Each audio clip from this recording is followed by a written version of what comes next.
There will be spoilers ahead. Lots of spoilers, so be careful, won't you?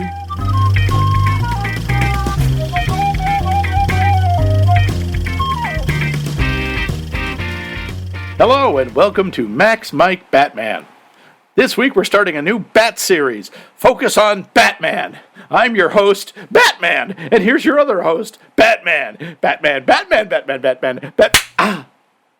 What the Batman did you do that for, Batman? I can't believe it. Why are you Batmaning me like that?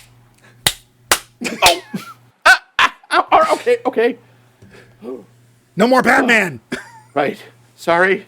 4 hours of Batman! So much Batman.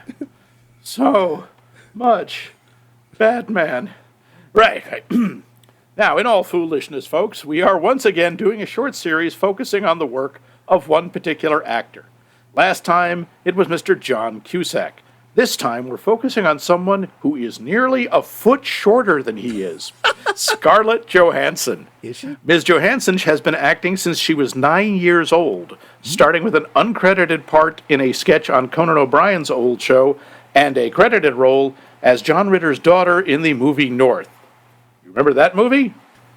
I know it happened. Yes, that's pretty much what most people do. And now, in 2018 and 2019, she was rated the world's highest paid actress. Wow. And in the top 10 highest paid of any gender. Wow. She has been nominated for and won multiple awards. In 2019, she was nominated for 2 Academy Awards in 2 different movies the same year. Wow. Yeah, one for Marriage Story, Best Actress, and one for Jojo Rabbit, Best Supporting Actress. This has only happened 12 times in the history of the Oscars. She sadly did not win for either of them. Of the 12 people who have been nominated twice in the same year, 7 of them... Huh? Meryl Streep? Possibly. I didn't look all the names, but I can tell you that 7 of them won at least one Oscar that year. They were all the men. The 5 who didn't win anything were all women. Wow, what a surprise. Yeah, you figure it out. But today we're discussing what a lot of people consider her breakout role as Rebecca in the Terry Zwigoff movie Ghost World. And this movie, we can guarantee, is 100% Batman-free. Yay! I guess that mask she wears at one point. I thought that was more Catwoman, but anyway, we'll It's get a BDSM max, it's not Batman. It looks... And B does not stand for Batman. It does! No. But first, remember our poll question? Probably Yes. not. I didn't, but It was your question. Poll question. What's your favorite first-time performance by an actor? A performance that just made you go, wow, I want to see what that person does next. Dave Mackman says, Dave. I would have said Mickey Rourke in Diner, but apparently that was not his debut. I didn't think it was, but I don't know what it was. Well. Still, I thought he did a great job in that, which is one of my favorite films ever. Mostly, I like to let the actors fade into the background, and I only tend to notice them for the first time when they appear as a character that is, for me, subjectively remarkable. And here we get a little controversial. This means I can see an unremarkable actor like Gary Oldman Excuse me? in film after film and never notice him and have no idea what he looks like. Well, that's kind of called acting. I mean... Yeah, we love all of your answers. This was the only time where I ever took any kind of issue on Facebook with an answer, and I had to come back and say, a disagreement on Facebook? My God. I know, it's unbelievable. It's unbelievable. But I disagree that Gary Oldman is an unremarkable actor. I actually think that one of the reasons you don't notice him is because he's so good at playing so many different parts. And I don't think that's my opinion. I think he actually is a really good actor. You can say you don't like him, and that's fine. But Nick Hoffman offered, this will sound dumb, but my first non-child level movie performance was John Wayne in his version of True Grit. And I still love it to this day. Okay, fair enough. It's not exactly his first performance. Well, no, I thought the idea of the question was your first seeing of the actor. Man, that's fair. Because let's face it, John Wayne's first appearance wouldn't have impressed anybody. It's in some minor role in a lesser Western or a war film back in the 30s. So, or 40s. Well, maybe, I mean, it was a while before he became Temujin in The Conqueror, which truly... Good old Marion Morrison. Anyway, Thanks, Nick. Yeah, thank you, Nick. Ed Shields says, Bill Paxton in Streets of Fire. And I am sorry, I have to correct you there, Ed. That is effing Bill Paxton in Streets of Fire. Yeah, and it's actually true. I asked him about this because he will keep saying Streets of Fire until I watch it. So, Tyler Stewart gives us Kirsten Dunst in Interview with a Vampire. Yeah, that was astounding. It was, because she's a child actor, which doesn't necessarily make you go, I wonder where this person's going, but she really is very solid in that role. Next, we have Professor Dr. Rebecca Pelkey. These won't be super recognizable to a lot of people, but I immediately loved Gael Garcia Bernal in Mozart in the Jungle, which is a Prime show, but he's been in a bunch of movies too. Also, Devery Jacobs, who I first saw in Rhymes for Young Ghouls. She's in the show Reservation Dogs now. Okay, I've seen that, but I have not seen the others. That's why we like these answers. You bring stuff to our attention we wouldn't have known otherwise.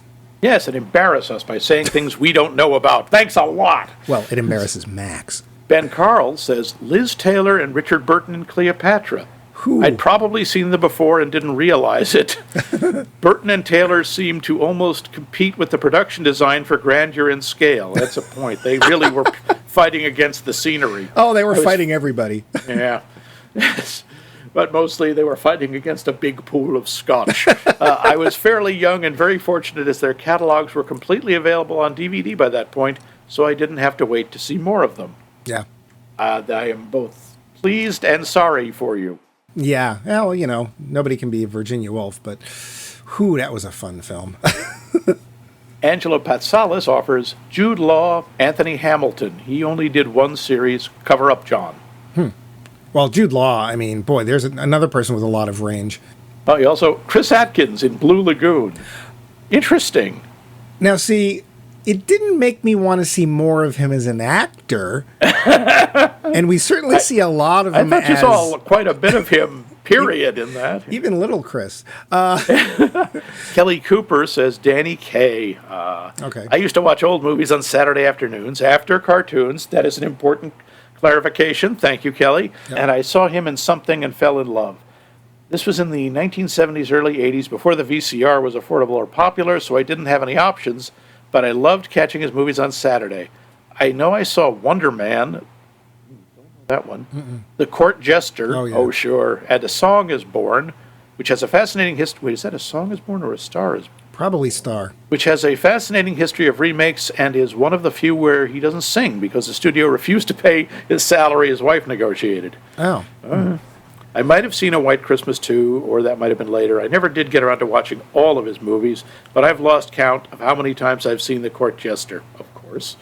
Owned it on a VHS, Laserdisc, and DVD. I should see if it's on Blu-ray. I can almost guarantee she's talking about good old Channel 56, because they used to run that movie a lot. All the time, and I never got tired of it. Steve Harvey brings in Jake and Maggie Gyllenhaal in Donnie Darko. That's a good choice. Have you seen that film? I have. I've heard it's somewhat disturbing, but it's also really, really good. I don't know the film. It's a very polarizing film. A lot of it doesn't make any sense to me. The performances are really good. The story is very confusing. Made by Polaroid, so you heard it here first. Yes. Richard Tatum gives us Don Cheadle in Devil in a Blue Dress. Film-sealing performance. Didn't see that. No, I haven't either. He highly recommended it, though. And Don Cheadle, if you haven't seen Miles Away, see that. Yeah. I don't know that... I'm not saying don't see Devil in a Blue Dress, because I haven't seen it. Or Hotel Rwanda. Yeah, but he wrote, directed, and stars in Miles Away, and it's a great film. And see our episode on Miles Away. Oh, yeah, that's right. Geneva Brunetti is back. Woo-hoo. Peter Lorre in M. Ooh. Not only sold me on him, but on the entire silent film genre. That's some performance. Yeah. It was the first film we watched for a silent film era class in college. Val Coons, who still cannot avoid being related to Mike. Oh, right.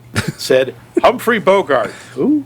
I saw a Maltese Falcon and saw the way he got slapped and laughed about it and was transfixed. Yeah. I couldn't wait to find more of his movies. Yep, I could definitely see that. Charles Forsyth is here with Mike's favorite actor, Nicolas Cage, in Valley Girl, which is a very I've seen that. It's a very non-Nicolas Cage role. Isn't that the role that he got instead of the lead in, what was it? There was some film that he was in, and he was underage, and we covered this in one of our 200 episodes that doesn't have Batman in it. And I think he ended up making Valley Girl instead. But anyway, cool. Not sure. But anyway, thank you so much for these answers. This was great. Really interesting stuff, and actually makes me want to go out and check out some of these people I've never heard of. Yes, or Devil in the Blue Dress.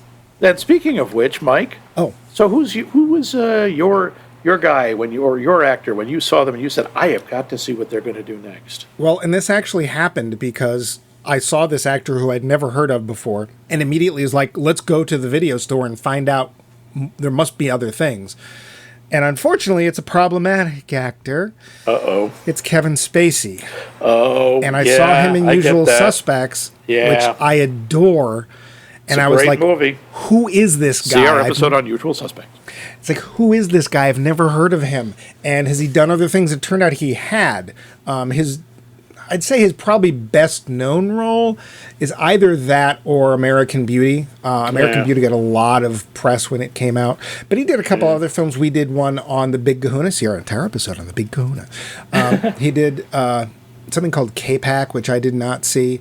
But generally when he shows up, I'm just like, who is this? And he was a really good actor, and then it turned out that, well, you know. Well, he was a wretched human being. How about you, Max?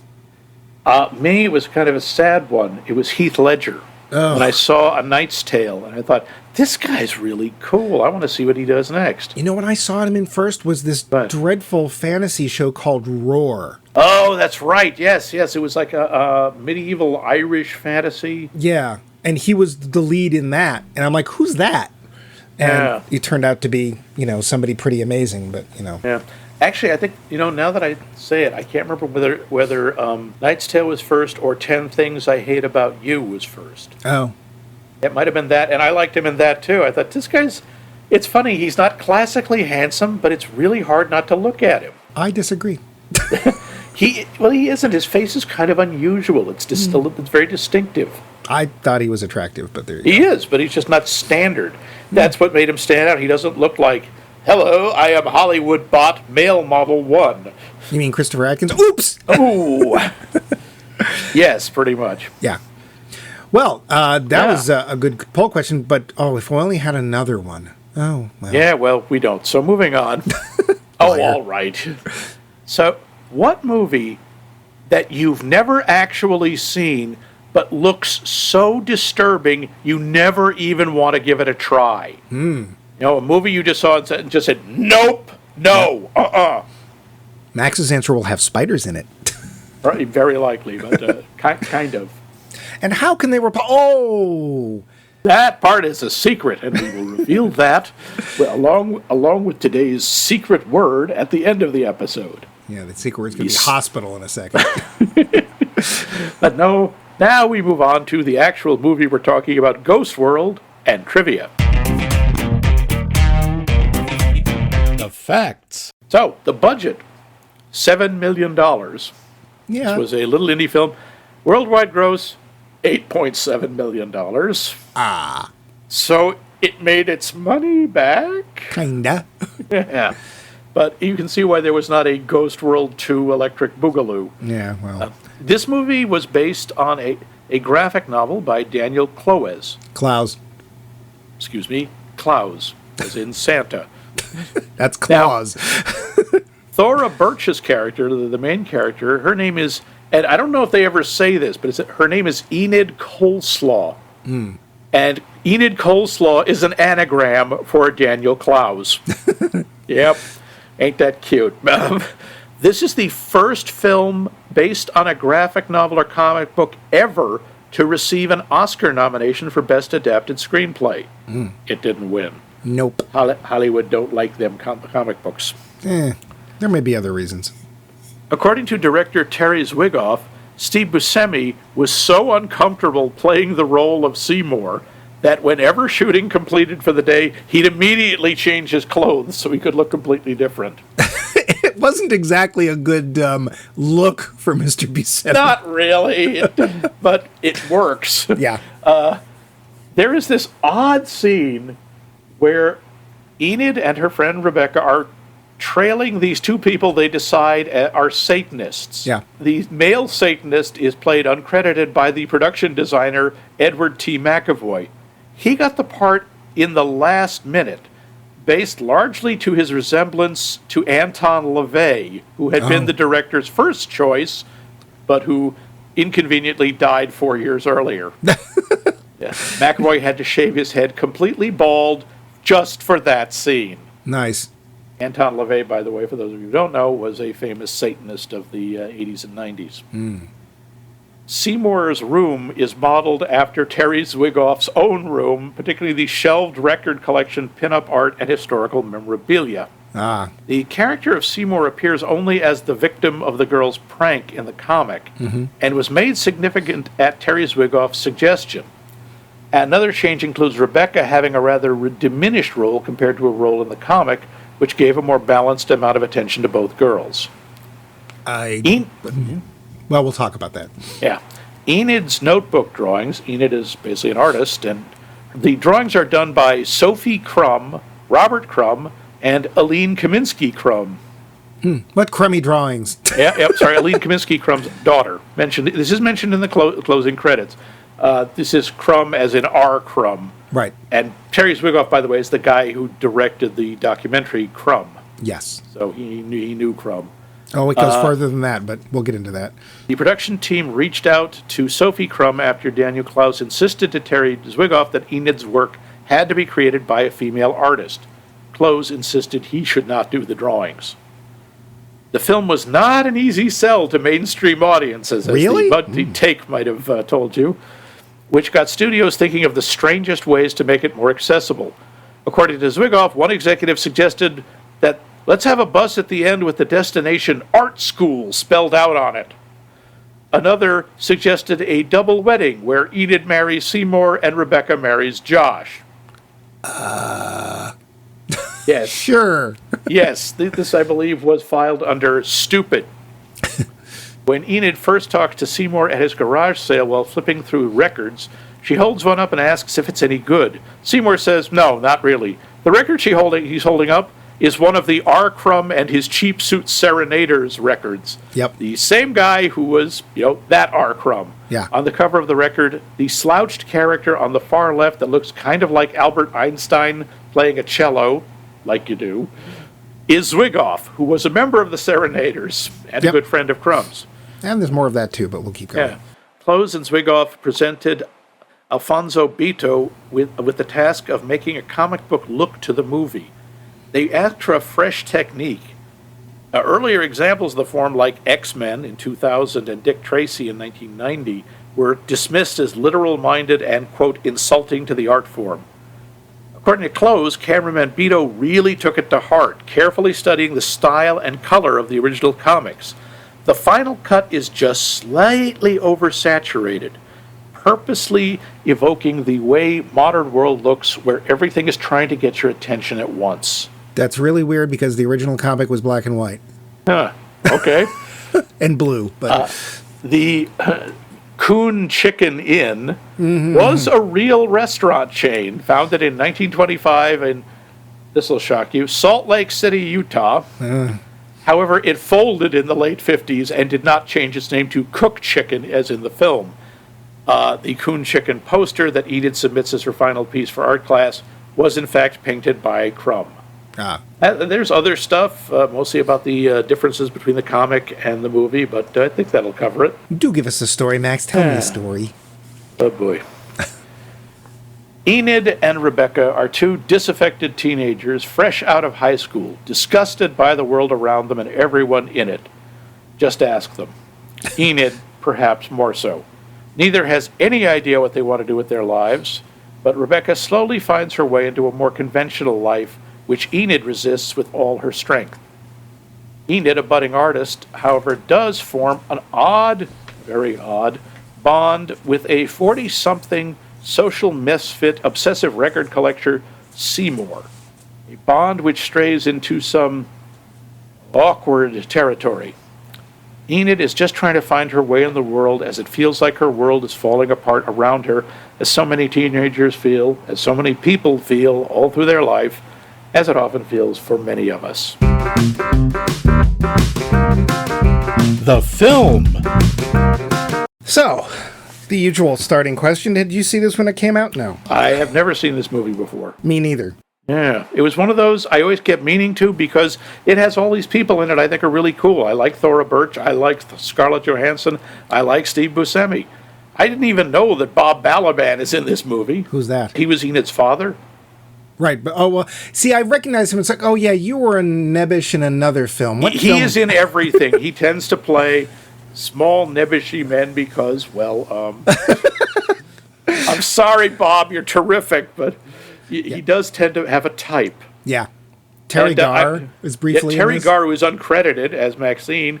Ileana Douglas, the indie darling for many years, who plays that art teacher we've all met and always want to throw through a large window. Yes, the art teacher who makes sure to have a point where she puts down comics as a lesser form, which I'm sure is a commentary from both Daniel Clowes and Terry Zwigoff. And very likely. Real quick, so Terry Zwigoff, not only was he the director of the Crumb biopic, not only was he in the Cheap Suit Serenaders, they actually have a friendship that goes back to early 70s. I went and looked him up. So Terry Zwigoff actually ran a small comic shop in San Francisco between 72 and 73, and he published 3 comics that had Crumb material in it. And in fact, it was mostly Crumb material. So he and Crumb go back forever. And it is funny that he disses the band because not only is it our Crumb's band, but he's actually in the band. But yeah, so that connection, I didn't know that they'd had Crumb do any of the artwork. Any of the Crumbs do the artwork. Sophie is our Crumb's daughter. If you've not seen movie Crumb, it's really interesting. What does that mean? It is. It's really interesting because Crumb's life, Crumb is the most normal of his family, at least the ones that appear in the film. 2 sisters refuse to appear, which tells me that they're probably pretty smart people. Okay. But Crumb comes from, honestly, it's not even trailer trash. I didn't even know what to call it, but it's bizarre family. And they're on camera. They're being themselves, but stuff is weird. And our Crumb himself is not exactly Mr. Normal. I do have to say, one thing that struck me about this movie, where they're trying to show what an oddball and what an, in effect, outcast Seymour is. I mean, this guy collects vinyl records. I mean, what kind of freak, mutant, just degenerate creature even in 2001 would be collecting records? What, my God! Why aren't those people rounded up and put into some place where they can be kept away from decent human beings? Yeah, my note was, hipster record party. My first thought is Enid and Rebecca meet Seymour at a garage sale, and I have in my notes, like, Seymour is selling old records. He's one of Mike's people. He does. He has a big box. He's selling old records, except the front that he keeps I could tell. The problem was he's pushing a country record at them. Well, she actually, it's a blues record. She ends up buying it. Yeah. And she ends up liking one of the songs on it. Before we get too far away from the actors, Thora Birch, I know her from something. Oh, yeah. You know her from many things. First off, probably the best known thing she's from was American Beauty. Okay. But I know what you're really thinking, of course, is her tour de force and the defining role as Empress Savina in the Dungeons and Dragons movie. Oh. Yes, right. She played opposite Jeremy Irons.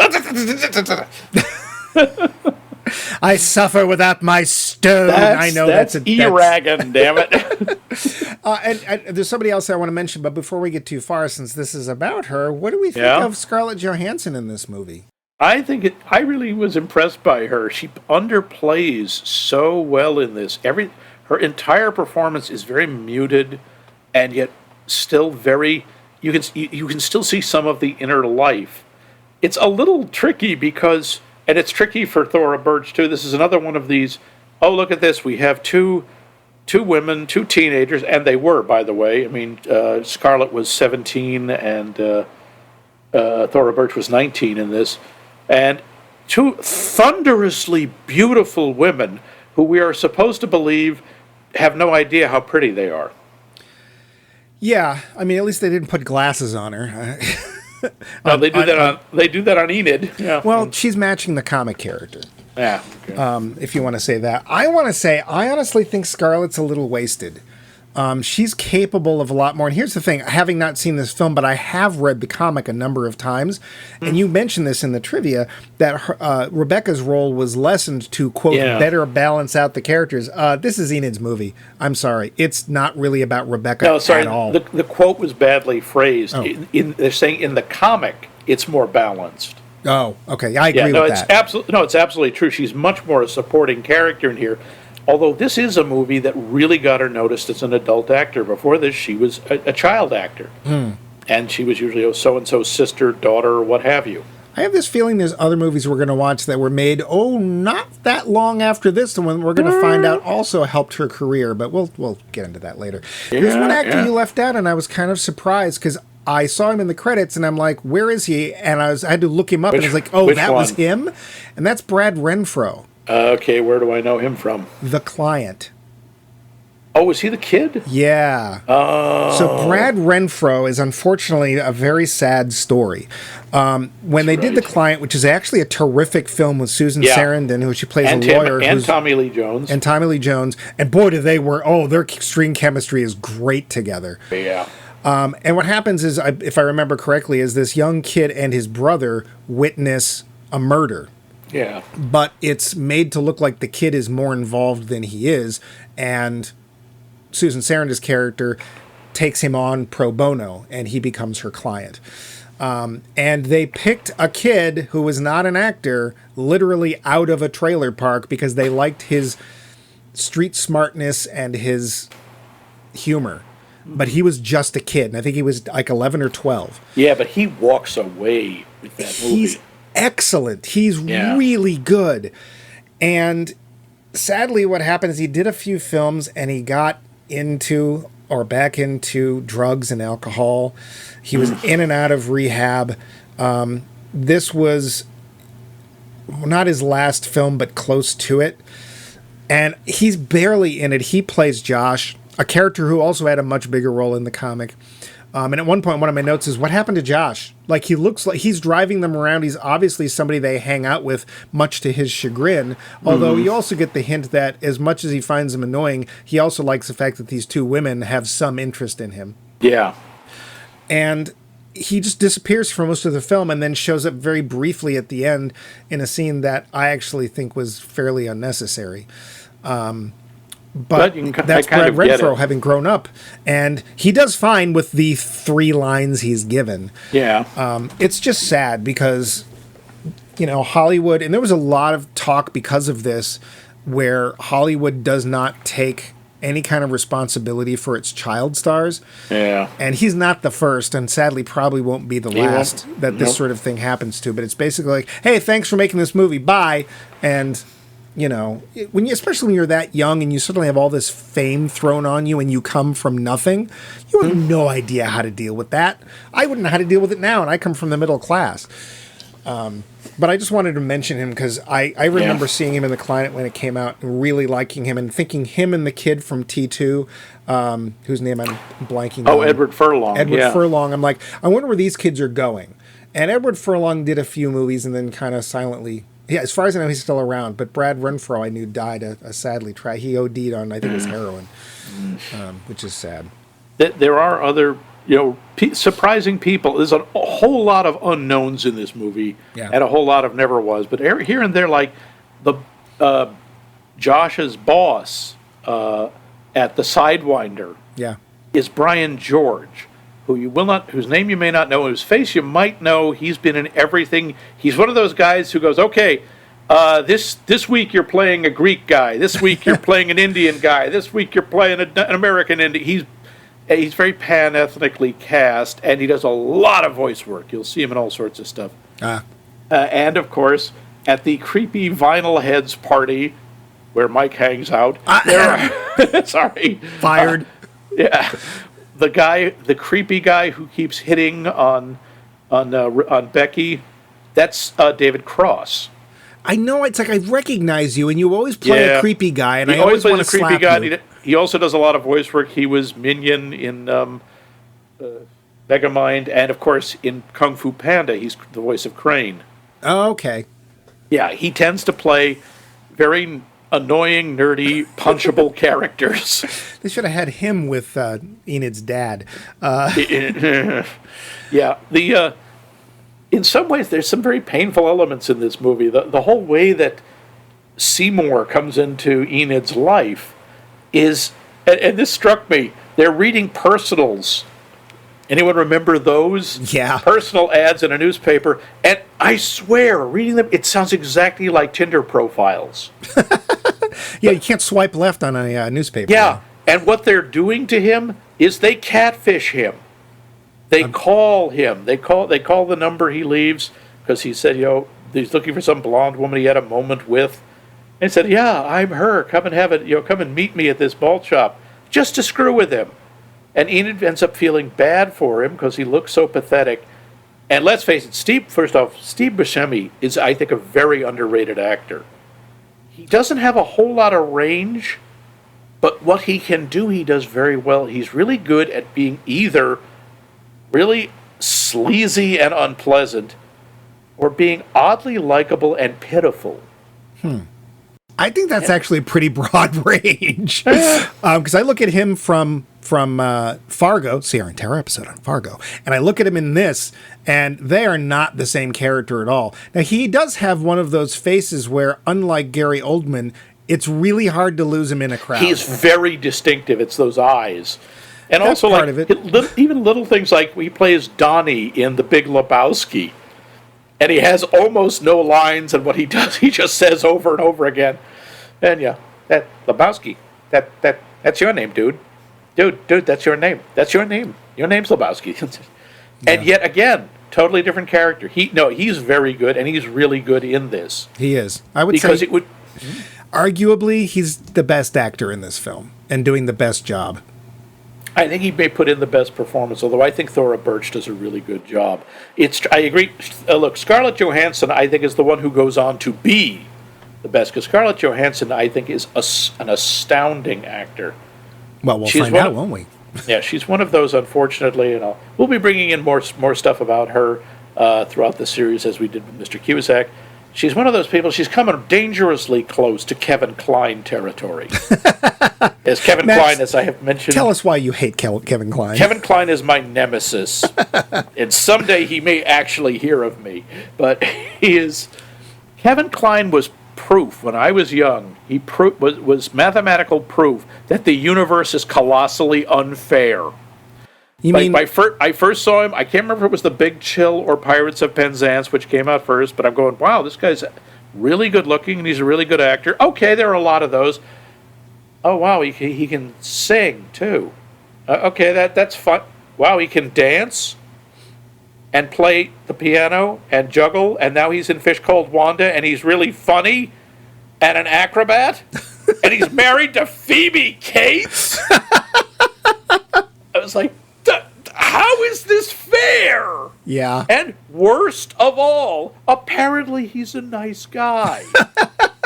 And his children are not messed up. See? What kind... The gall of this man. See, that is why I hate Kevin Kline, because he is proof of everything wrong with the universe.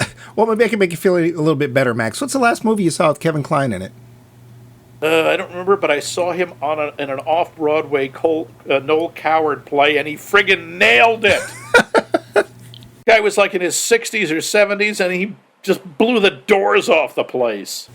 Well, at least we know that Scarlett Johansson can't sing. Oh, that's right, she can. Yes, she was in a movie called Sing, where she played a porcupine, and she rocked out. She has great. An amazing singing voice. She is beautiful. She can be funny. Yeah. She can be dramatic. She can be tough. She can be tough. She can be an absolute badass, which when you consider what a tiny little woman she is, and she is, and yet she has she's incredibly intimidating when she wants to be.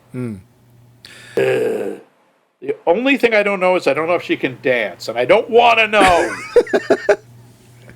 Let's talk a little bit about the characters. So Enid is ostensibly the center of this film. Enid and Rebecca are more or less two peas in the pod. I don't know about you, and I've read the comic a number of times, so this wasn't a surprise. I've never read the comic, But I know people like this, or I knew people like this, where they were too cool for school, and there was no way you were being given a membership card to their little club. No matter if you liked any of the same things they liked, if you thought they were funny, if you were in any way trying to be friends with this kind of person, it was not going to work, because by doing so, that automatically made you somebody they didn't like. By liking the things they liked, you were cut out of that picture.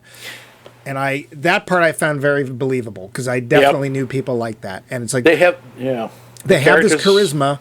People are interested in them, but they're just not interested. They don't want to talk to anybody. To the point of being actually cruel at times. They can be really mean. But also I love how in sync sometimes they are. Just a little thing after high school graduation when they're standing at the dance and they're just standing next to each other, swaying in perfect sync with each other, but not moving that much. Yeah. They've been friends forever. Yeah. When they were little, they were friends. They're still friends. There must have been some point where things got really awkward in their early teens that they got through together, and that's why. And the nice thing, too, I like about this is I never get any impression that there's any kind of lesbian thing going on. That's not an issue. It's just two people that are really comfortable with each other, that can finish each other's sentences, that know each other's quotes, that just... I mean, I don't know anybody like this personally now. Oh, no, of course. No, I have no idea. No, not somebody you have like your own private language with or anything. Not at all, Max. Or do a podcast with. Like, if they're the type of people that if they did a podcast, if anyone listened to it, they'd stop doing it. Yeah. It would have to be a podcast that nobody listened to because only they got it. These would eventually become hipsters. They are very... You know what their dynamic reminded me a lot of? I don't know if you ever watched the show, and this came out about in 1997, was the show Daria. I know. Animated show on MTV. Again, a very disaffected girl with her slightly more adjusted, but still, very much seeing the world the way she does, best friend. The thing is, they weren't as nasty, and in some ways not as believable as Enid and Becky, because there is that sense of defensive cruelty about them. The whole, we're going to hurt the world before it hurts us. Right. We're rejecting everyone because we're afraid we'll be rejected. Yeah, so I have read the comic, and I do want to talk a little bit about that, because this is an adaptation, and in a very rare occurrence, it's adapted by the person who wrote the original material. Which that does not happen often. No. Usually when it starts to happen, Hollywood steps in and says, no, I'll finish this for you. You can have your $500 and go sit down. Let's see, Enid is a comic book? Okay, so Enid can fly, and Becky has super strength. And some of the choices they made, I'm not sure... Actually, I should say that Daniel Clowes made, I'm not sure I agree with. And one of them is what they do with Seymour. In the comic... They make fun of him, with his ad. They call him, and then they hang out at the diner waiting for him to show up. He does. In the diner, because they're giggling, he eventually figures it out, pays his bill, and leaves, and then he yells at them through the window. It's like, you think you're so funny, blah, blah, blah, blah. And that's it. We never see him again. Yeah, they said that. Some of the sexual tension is actually done with Josh. So what happens is... At one point, they're both sitting there going, one of us should really F Josh. But they're playing with him the way they play with everybody else. Like, I want to get what I want out of him and then throw him away. So you're very, very right. I think you're dead on when you say these are people that are out to hurt the world before it hurts them. They're worried about being accepted by anybody or anything. And what happens is one of them actually does. Which is I kind of surprised that, that's in the movie, Josh just disappears. But in the comic... that's what happens, and that sort of weird, are we together or aren't we together? And I'm pretty sure, if I'm not mistaken, I think it's Rebecca. It's not Enid who sleeps with him. And of course Josh is left hanging because that's the way they treat people. They also add this character, I don't know, his name is Nunchuck Guy. I honestly don't know why he's here. I'm not sure. He's just this guy who hangs around. Yeah, it's Doug. Yeah, that's right. And he just hangs out in the Sidewinder, never wearing a shirt. Yeah. Carrying a pair of nunchakus, and just being a jerk. With him, they're actually nunchucks. Yeah, that is true. He is a nunchuck guy. Yeah, and he shows up twice, and I don't understand why he's there. He doesn't add anything to the movie, and he's very loud. And he's like, I wouldn't be surprised if he had shown up later, like, oh, let's make fun, like they do something to him, but they don't. Yeah, nope, he's just sort of background character. It's very odd. The Satanists, too? The Satanists, the Satanists are scenery. They don't even have any lines. Well, they show up later in the comic, too. In fact, at one point, they see one of the Satanists alone, and they wonder what happened. It becomes something that they just sort of focus on for a while. But, again, there's any depth that's in this film is really hard to get to because the characters themselves don't want you to know. There's a throwaway thing, and it's sad that they kind of throw it away because in the comic it's a bigger thing. At one point, Enid's packing, and she puts on this kid's record. And the kid's record is A Bow and a Smile. Now, here's the thing. Yeah. To the best of my knowledge, it's not a real kid's record. They made it for the movie. I don't know it. It was in the comic. In the movie, it's this record Enid is obsessing over because she remembers how much she loved it when she was a kid and she can't find it. And after a particularly bad day, she comes home and her father has gone through the attic and founded the record and her old record player and set it up for her. Oh. And she finds it and she bursts into tears when she puts it on because, of course, it represents this innocence she had and no longer has about the world. We get a little of that when she's packing, when she's going to move out and she's looking at her old toys. Yeah. And she has no idea what to do with them. She doesn't know if she wants to take them or leave them. Yeah. On the other hand, I have to say, I think Enid is pretty much the architect of her own misery. Yeah. No, she does. She sets herself up in a lot of ways, even for things like when she's trying for that art scholarship, or she isn't trying, but her annoying art teacher says, I'm allowed to pick someone, and she chooses the painting from Coon Chicken right as her final project. Which, quite honestly, that was the one unrealistic thing. I'm like, are you kidding me? They would, like, oh, the parents are all offended. The gallery and everyone would be, this is great! This is publicity. This is wonderful. She's like controversial. This is money in the bank. And here's the thing about that. It's pretty obvious that Enid is playing a game. Because there's this one other girl in the summer art class she's forced to take, who has figured the teacher out, and quite honestly, it doesn't take much. And she comes in with all these conceptual pieces. Yeah, all these very socially aware, conceptual. And again, we know people like that. Yep. And it's like one of them is literally a tampon left in a teacup. Which apparently is a reference to another Clowes comic.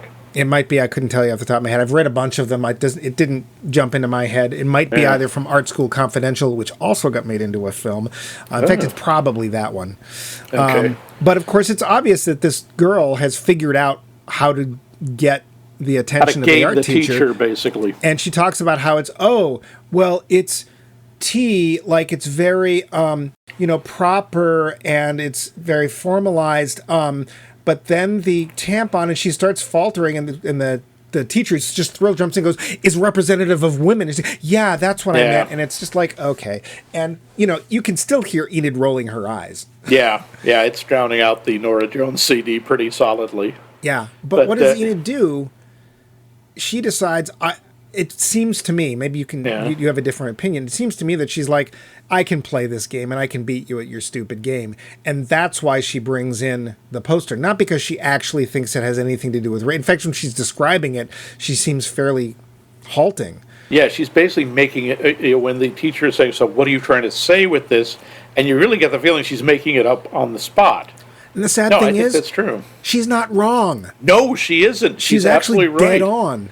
Because what she's saying is, we shouldn't pretend that this didn't exist. We shouldn't pretend that these things that you can just change a name and have the racist elements just disappear. No, she's absolutely dead bang on. Of course, it also points out that there's no people of color in this film except for the guy who owns the Safeway or whatever the hell it is. And the blues singer we see very briefly before Blues Hammer. Yeah, yeah.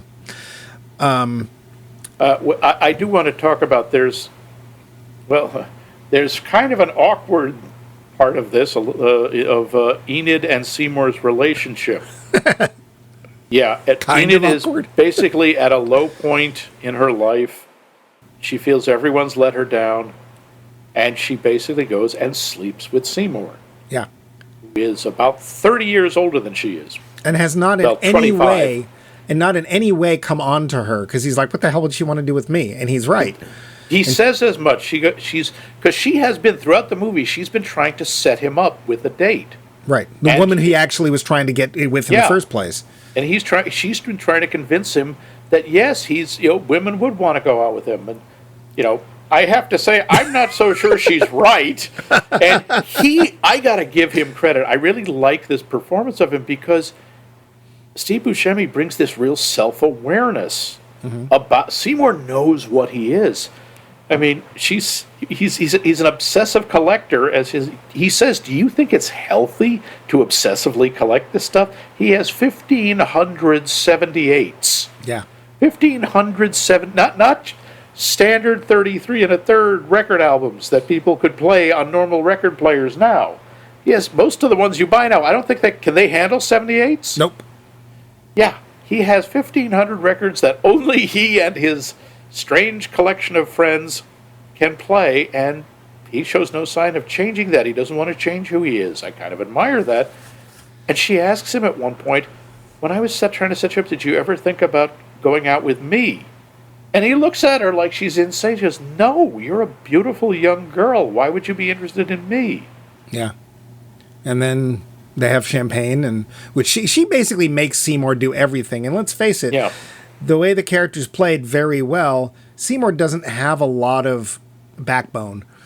He does. Yeah, he has very little anima, very little drive, but he's perfectly willing to be pulled along. I mean, when he gets a girlfriend, the blonde woman shows up eventually, and for reasons passing understanding, goes out with him. And she's somebody too. I've seen her as a mom in some other film. I don't remember the name. I don't know who she is, but and she's clearly trying to remake him.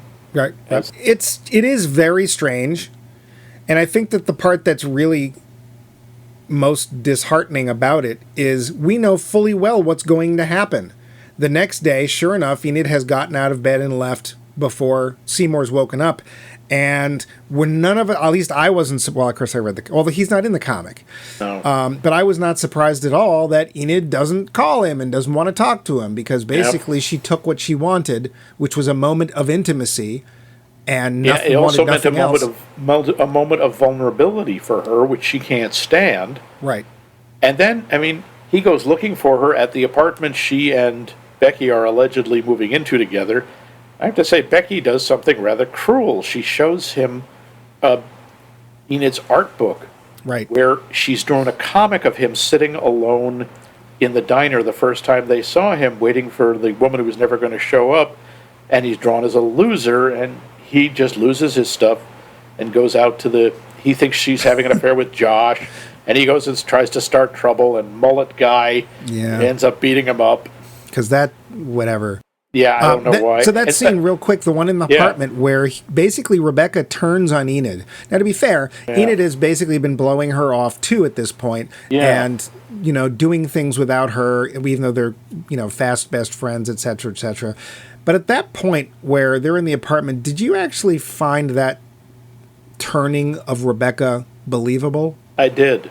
Because I think Rebecca has felt very betrayed, and especially she's angry at Seymour. She's jealous. Yeah. Because in effect, she feels like Seymour took her friend away, and that's very common. I think the problem I have is that because they lessened the Rebecca character, we don't see enough of the dependence and the closeness. Like, we know they're close almost because they tell us, but we don't really see those two do anything together except hang out somewhere where one of them wants to do something and the other one doesn't. So we're at the end of that kind of high school friendship, which often doesn't last because people become different people and they move on. And unhealthy people stay together, like me and it's like freaky, codependent losers like us stay together for 30, 40 years after high school. Well, the weirdest part is you and I were only friends in school for 1 year. Yeah. And then you left. Yep. Jerk. He graduated. But by that point, I had already laid my eggs in your brain, so you didn't really have much choice. I hate that itch. So when that point comes, I don't feel that I don't feel that the rest of the movie fully justified my believing it. But I can totally see it your way. Yeah, I thought it worked. It made sense to me. I mean, I thought was very touching. She goes and visits him. He's in the hospital because, nunchuck guy almost strangled him. Yeah, sure. And she says, and he has the book, and he says, yeah, look at this. And she looks at him going, you idiot. Look at the rest of the book. Yeah. And he's turning the pages, and every page is him. But it's much. There's one that says "My Hero." Yeah, and they're all very positive, very touching. And I think, and we got to talk about the ending and Norman. Yeah, we do. That is a very. I don't know if this is what happens in the comic book. There's this very strange running character in it. Every so often, Becky and Enid. So this guy is not a figment of anyone's imagination. He's a real person. Yep. There's this old guy in a suit sitting on a bus bench, despite the fact the bench has a sign on it that says not in service. He's waiting for a bus, and his name's Norman. Enid will sit and talk to him briefly, and he is absolutely convinced that there is a bus coming and he's going to get on it and leave. Mm-hmm. And every day he's there, and the bus does not come. And then the bus comes, and he gets on and disappears. Yep. And the final shot of the movie is Enid with a suitcase, sits down on the same bench. The same bus shows up, she gets on and drives away. Do you think the bus was a symbol? I guess. I think it had to be. The idea that she had said her fantasy used to be just leaving, going somewhere else and starting a new life, just disappearing. And I guess that's what she does. Is it positive or negative? I'm not sure. Does she want to be a different person, or does she want to vanish? Well, and it's an ambiguous ending, which I'm generally a fan of. I like things that make me think. I don't need everything all wrapped up in a nice bow. But one could easily decide that bus is a symbol for death. Because we've got Norman, who's an old man, obviously... Clearly alone, not really all there. Because when he talks to her, he doesn't really look at her. He looks in her direction, but he doesn't look at Enid. And at one point, she even comes by and she says, you're the only person I can count on. You're the only person who's going to be there every day. And of course, not long after she says that, the bus shows up. Well, he says, you don't know anything. I'm leaving soon. Right. And here's the thing. I could easily see the bus being a symbol for Norman dying, because he's an old man. Then she gets on. I think it's left in such a way that it could be construed as maybe Enid takes her own life. I don't know. I wouldn't have thought of that. That's what occurred to me. Not in the comic, she actually drives off. She actually has a car. What kind of car does she buy in the comic? A hearse, which totally... See? Yeah. And she eventually just decides that she's going to do that thing, and she does drive off. And interestingly, the artist, Dan Clowes, said that he thought of that as a very positive ending, not as a depressing ending. Most other people, especially those who've read Daniel Clowes' comics, thought of it as a depressing ending because that's generally how his comics go. It seemed so literal out of nowhere that I couldn't help but think that the bus was meant to be a symbol. I'm just not sure what of. If it's meant to be taken literally, why that bus? Because she doesn't know where it goes. Yeah, and there's no sign on it. There's no destination, and it is the same bus. Well, we don't see it, right? Because the sign would be on the front. Right. I don't know. But I will say, for those who don't like ambiguous endings, it's got something of an ambiguous ending. Yeah. I think in the film, we're supposed to think of it the way that it's supposed to be thought of in the comic. I think it's meant to be a positive thing, but it's not a sure thing. You notice there's one difference between Enid getting on the bus and Norman getting on the bus. And it's a little thing, but to me, it had meaning. Norman has nothing with him. Enid gets on with a suitcase. Yeah. It's like she's bringing something of her life with her. And if you were going, what 3 books would you take? Sorry, that's a deeper. Yeah, we haven't done a deeper this episode, so we had to have at least one. Yep. We haven't mentioned Bumpy either. It's been episodes and episodes. I haven't missed that at all. Yeah. Oh, you miss Bumpy. But it is because, getting to that only point. because you broke the sight off my rifle. I'm going to break something else in a second. Yeah. But it is getting to be about that time. What do you say we wrap up and make our conclusions? Because I think this is one of those rare episodes where we haven't really been clear. Yeah. The finish. So, Max. So, what did you think of Ghost World? I think it's really well done. I like the performances. I like the way it looks. It's not a comfortable movie. No. So there's a lot of cringe, as they say. But also, I really like the way it's edited. It doesn't linger on the really uncomfortable parts. They're there, they affect you, then we're in the next scene. I think that works really well. I don't know, the end... I like things... I don't want to work that hard. I like a nice, simple ending. So, but I Max, still she went to a nice new apartment, she got a great job, and she had a wonderful life at the end. Are you happy? Yes. He grows up and marries you. Is that what you wanted to hear? Yes. There's a deeper. By the way, there's one moment in there that I made me a little uncomfortable, but also is strangely ironic. There is this minor character, John Ellis, who shows up a couple of times. The Nazi, yeah. Yeah, basically he's a racist, and he's always buggy. Enid is apparently Jewish and refers to Scarlett Johansson's character as your Aryan friend. Scarlett Johansson is Jewish, by the way. Yeah. This is a surprise to many people with the blonde hair and the blue eyes. And Johansson, of course, of the famous 12 tribes of Israel, the Johansson tribe. Not to mention the fact Scandinavia is just known for being overflowing with Jews. It was probably Johansenburg. Yeah. No, that's a city down in Johansenstein. No, there are actually, but her mother was a New York from the Bronx. She was a New York Jewish lady. So. But tell me now, you had not seen this either. No. What did you think of it? So of course I'm making comparisons between the comic and this. I really found your trivia about the color choices interesting because again, the comic is black and white and blue. It's like, okay, you're trying to do the Dick Tracy thing. Okay, they tried to shoot that film in only 7 colors, and that was the deal with Dick Tracy. But whatever. Boy. It was a terrible movie. It was an interesting idea. It just did not work. Although, come on, it's fun to watch Al Pacino just go, pile that scenery high, I got some chewing to do. I did not kidnap you. I am kidnapping you now. I actually found the pacing really slow. This is not a short film. This is almost 2 hours long. And there's no big conflict. It's all internal conflict, with occasional moments of awkwardness. Mostly involving Steve Buscemi, which is, there you go. That you pay your $5, you get your Steve Buscemi and his awkwardness. I found in the end the movie ultimately unsatisfying. I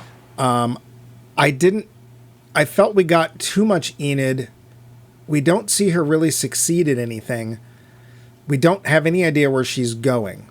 When the comic came out, it was very controversial. Dan Clowes got accused by a lot of people of taking credit from another writer because people did not believe that he could write teenage girls that well. Wow. And if the comic, even more than this film, you read this and go, I've known people like this. I've known women like this. And it doesn't feel like a guy writing women. It feels like a teenage girl. And that type of teenage, like he nails it. There's some things that he did with the screenplay that I don't agree with and that I think distract from the original story, but it's his story. So is he wrong? I don't know. But in the end, I think it's a slow film. It's a character film. It's an actor's film, although not to the extent of some of the actors' films we've seen. And it didn't make me go, wow, that was a great experience, or I'm glad I watched this. I thought, I don't think it's badly made. I just don't think the story as portrayed is really that interesting or that enthralling. I liked it. I like the sort of slice of life. I like the idea of the people trying to figure out who they are. I thought the performances were good. I liked the dialogue. And again, I liked the fact they didn't shy away from the awkward and uncomfortable parts.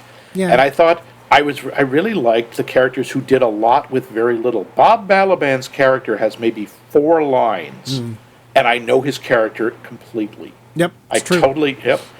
And there's no bad performances. The character Maxine, played by Terry Garr, has 2 lines, and I immediately understand why Enid hates her. Yeah. I think we don't know. We see the conflict and we have no resolution. And we don't even know a direction. I have no idea what happens to Enid or where she's going or what she wants to do. If she had gone to art school, she was going for the wrong reasons. Yeah. She would have, if she had bought into all of that art school dreck that they talk about and, the artist's purpose and artist statements, God, I hate those. I think if she had fallen into that, she would have been very unhappy because she didn't believe in it. And if she'd spent her entire time fighting against it, she wouldn't have gotten anywhere because art school's not going to stand for that. So I don't know. I feel like we got conflict without resolution, but that's okay. Okay. That's like this show. You're not going to get a resolution. Max says, watch it. I say, But what we don't want to shy away from is our poll question. Yes, indeed. To remind you again, is what movie, a movie you've never seen, looks so disturbing that you never even want to give it a try. You don't want to go near it. And you can let us know. You can go to our website at maxmikemovies.com and leave a comment. You can also email us at maxmikemovies.com. And you can find us on them socially mediated, still Elon Musk free social medias, Twitter and Facebook under Max Mike Movies. Ooh. Yes, you can also tie a note to Pigeon's Leg, destroy household pests with it. No, that's string. Right. String, washing powder, what's the difference? So we're going to continue on with Miss Johansenberg. Johansenstein. And what are we watching next week, Max? Next week we're going to watch another movie that, again, as I said, this one was considered her breakout. This is the one I always thought of as her breakout role. Me too. Yep, which was the Sofia Coppola directed movie, Lost in Translation, or No Dad, I Shouldn't Be in Front of the Camera. Yeah, okay. So, but that's okay because it's not like she has any kind of relationship with an older Bill Murray. Hey, so if you like the awkwardness of this film, just wait till next week because there's even more on your way.